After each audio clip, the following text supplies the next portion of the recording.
Oke kawan-kawan, kali ini aku mau cerita sedikit lah dari salah satu film yang berjudul Paupahan. Film ini dirilis pada tahun 2023. Film yang berasal dari Filipina ini menceritakan tentang seorang model yang beralih profesi menjadi seorang pemilik kontrakan. Dan sekelompok orang-orang yang tinggal di kontrakan tersebut ialah memiliki latar belakang yang berbeda, namun harus hidup berdampingan dalam satu atap.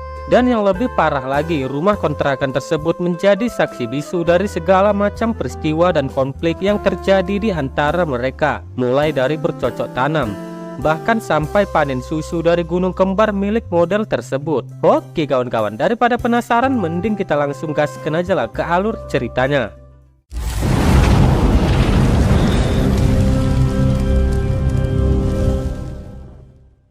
Scene diawali dengan seorang pria bernama Nico. Dia merupakan seorang model yang amatir. Terlihat saat ini dia sedang mengikuti casting untuk menjadi salah satu bintang iklan sebuah produk. Namun sayangnya Nico ini belum pernah lolos casting sama sekali. Padahal dia sudah beberapa kali membayar orang untuk melancarkan usahanya itu. Di sisi lain, temannya Nico yang bernama Paulo menyarankan Nico untuk meminta pekerjaan kepada salah satu saudara laki-lakinya. Namun Nico menolak hal tersebut dikarenakan hubungan Nico dengan saudaranya itu sedang tidak baik-baik saja. Selain itu, jika Nico memaksa meminta pekerjaan kepada saudaranya, yang ada jenis pekerjaannya itu pasti di luar bidang modeling. Di sini Nico justru sangat ingin menjadi model yang terkenal, karena menjadi model adalah cita-citanya sejak dari kecil. Selain itu, Nico juga merasa punya wajah dan badan yang cukup bagus. Nico juga percaya diri saat mendekati para wanita yang ada di hadapannya. Untuk masalah percocok tanaman, Nico ini selalu berhasil dan tidak pernah meleset.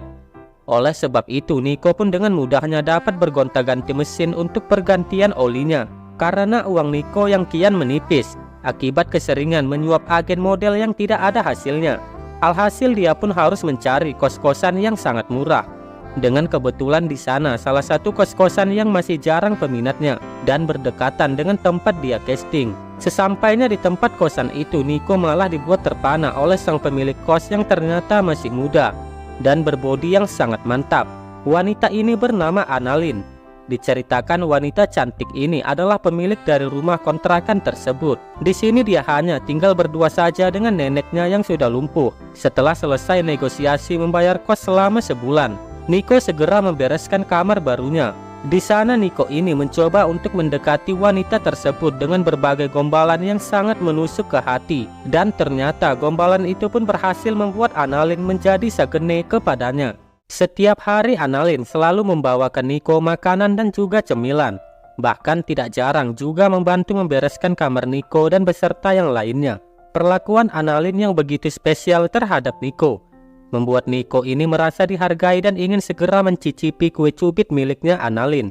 Terlihat Nico dan juga Annalyn semakin akrab dan mereka pun menjadi sering ngobrol satu sama lain. Bahkan pada saat malam hari, obrolan mereka pun terasa begitu hangat. Sampai-sampai singkong milik Nico ini menjadi sangat keras. Hingga pada akhirnya Nico dan Annalyn terbawa suasana ke perkebunan untuk bercocok tanam.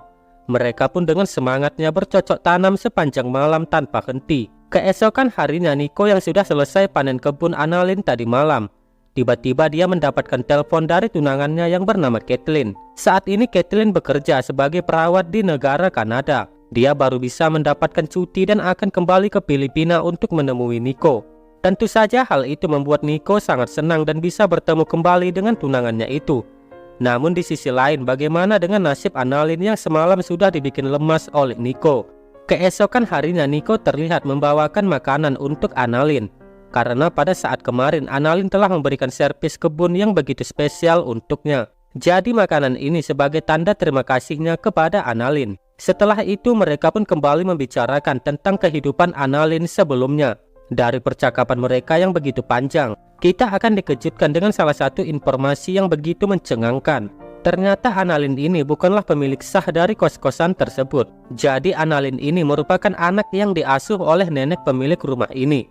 Namun pada suatu hari Annalyn harus meneruskan usaha kos-kosan ini sendiri, karena sang nenek terjatuh dari tangga dan mengalami kelumpuhan total. Bakit may sakit ba siya? Quadriplegic kasi si Lola, nahulog siya sa hagdan kaya tumama yung ulo niya. Actually, si Lola talagang may-ari ng bahay na ito. Sariling anak kaya ako na yung nagbabantay sa kanya at namamahala dito. Di sini juga Nico mengatakan latar belakang keluarganya kepada Annalyn. Dia berkata bahwa kondisi keluarganya sangat berantakan. Hampir setiap hari terjadi cekcok di rumahnya. Selain itu dia juga mempunyai masalah dengan saudaranya yang selalu tidak sepemikiran dengannya. Dari kisah sedih ini membuat Annalyn merasa kasihan kepada Nico. Lantas dia pun mencoba menghibur Nico dengan cara mengajaknya kembali untuk bercocok tanam di kebun basah miliknya Annalyn. Seiring berjalannya waktu dan rasa kenikmatan yang mereka dapatkan satu sama lain, lantas Annalyn pun menunjukkan obsesinya yang berlebihan kepada Nico, seperti meletakkan cermin satu arah dari kamarnya Annalyn ke kamarnya Nico. Hal itu dia lakukan agar dia bisa melihat langsung kondisi kamarnya Nico. Namun aksinya tersebut justru membuat Annalyn menjadi sakit hati kepada Nico, karena saat Annalyn melewati kamarnya Nico pada saat malam hari, dia melihat cermin itu dan mendapati Nico yang sedang bermain lato-lato dengan seorang wanita. Dan yang lebih parahnya lagi, wanita yang dipakai Nico itu bukan hanya satu orang saja, melainkan banyak wanita yang dia bawa secara bergiliran sekali atau dua kali per hari. Annalyn yang melihat hal itu pun menjadi resah dan gelisah, karena jikalau Nico ini sering melakukan pertempuran dengan wanita lain. Selain itu Annalyn pun merasa kesal dan cemburu. Tidak hanya soal pertempuran lato-lato yang mulai berkurang terhadap dirinya. Dari sini terlihat kalau Nico sudah cukup kewalahan bermain lato-lato dengan wanita lain. Maka dari itu Nico pun mulai jarang bermain lato-lato dengan Annalyn. Keesokan harinya Annalyn mendatangi Nico untuk menanyakan para wanita yang selalu dibawa ke kamar kosannya. Di sini terlihat Nico pun gelagapan dan terpaksa mencoba berbohong dengan berbagai alasan kepada Annalyn. Namun tentu saja Annalyn tidak mudah percaya begitu saja, karena dia sudah mengetahui kebenarannya melalui cermin yang dia pasang sebelumnya. Keesokan harinya Nico lagi-lagi membawa wanita lain ke kosannya. Annalyn yang mengetahui hal tersebut, dengan rasa kesal yang telah ia miliki terhadap Nico, lantas Annalyn pun berniat melakukan sesuatu kepada mereka berdua. Secara diam-diam Annalyn pun menunggu wanita itu keluar dari kamar mandi. Ketika wanita itu keluar dari kamar mandi, tanpa basa-basi lagi Annalyn pun memukulnya dengan sebuah botol, sehingga wanita itu menjadi pingsan. Keesokan harinya Annalyn dikejutkan dengan kedatangan tunangannya Nico, yaitu Kathleen, ke kamar kosannya Nico.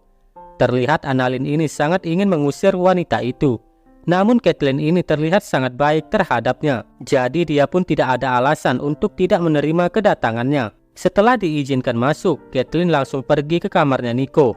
Dan tanpa basa-basi lagi, Kathleen yang sudah lama tidak mengganti oli, lantas dia pun mengajak Nico untuk melakukan pergantian oli sampai pagi. Besoknya Kathleen yang mencoba memasak dan mengundang Annalyn untuk makan bersama. Di sini Kathleen pun sangat berterima kasih kepada Annalyn, karena dia selalu siap siaga untuk membantu Nico. Banyak hal yang mereka bicarakan pada saat makan. Annalyn diberitahu bahwa Kathleen dan Nico ini telah bertunangan selama 5 tahun. Namun Kathleen ini harus bekerja sebagai perawat di Kanada. Dengan terpaksa mereka pun harus menjalin hubungan LDR selama 3 tahun dengan Nico. Setelah mendengar hal itu, Annalyn baru menyadari bahwa Nico ini telah membohongi Kathleen selama ini. Pada kenyataannya Kathleen ini hanya sebagai alat untuk mendapatkan kesenangan Nico saja. Pada saat di rumah, Annalyn melampiaskan semua amarahnya dengan bercerita kepada neneknya yang lumpuh. Lola, si Nico, may fiancé siya. Akala ko ba ako lang yung gusto ni Lola? Di sini kita akan dibawa ke flashback ke masa lalu. Ternyata pada sejak kecil, Annalyn ini sering mencari para pria untuk melepas masa kerapetannya. Namun di sana dia justru tidak menemukan ukuran yang sesuai dengan lubang kue cubitnya. Bukannya dapat pria tampan, Annalyn justru dipaksa untuk bermain lato-lato dengan seorang kakek tua. Ternyata kakek tua ini adalah suami dari si nenek pemilik rumah kos-kosan itu. Singkat cerita, Annalyn pun diangkat sebagai anak oleh mereka. Mengingat sang nenek dan kakek ini sampai saat ini mereka belum mendapatkan seorang keturunan. Dengan kata lain, kehadiran Annalyn ini diharapkan bisa menambah ramainya suasana keluarga mereka. Namun Annalyn yang pada saat itu masih remaja, ternyata Annalyn ini sudah dicap sangat nakal dan suka ngintip penghuni kos-kosan di sana. Hingga suatu hari aksinya ketahuan oleh si nenek. Sang nenek takut para penghuni kosan akan kabur karena tidak nyaman dengan kelakuan nakal dari Annalyn. Annalyn yang tidak terima atas perlakuan kasar dari sang nenek. Lantas dia pun memukuli si nenek hingga hampir meninggoy. Untungnya sang nenek ini masih selamat walaupun sang nenek ini harus mengalami kelumpuhan secara total. Singkat cerita, karena keseringan melihat Nico dan Caitlyn yang bercocok tanam tanpa henti, kini Annalyn pun merasa marah dan merencanakan sesuatu kepada mereka. Sementara itu Caitlyn yang sudah menaruh curiga terhadap cermin besar yang ada di kamar Nico. Annalyn yang merasa takut dengan cermin itu akan terungkap oleh mereka. Dengan segera Annalyn pun menjalankan sebuah rencana. Keesokan harinya Annalyn meminta Caitlyn untuk memeriksa neneknya yang tidak mau makan. Tanpa pikir panjang lagi, Caitlyn pun mengiyakan permintaan dari Annalyn dan langsung memeriksa kondisi si nenek tersebut. Namun ketika sampai di kamar si nenek, Caitlyn dibuat terkejut saat melihat darah yang membanjiri tubuh si nenek.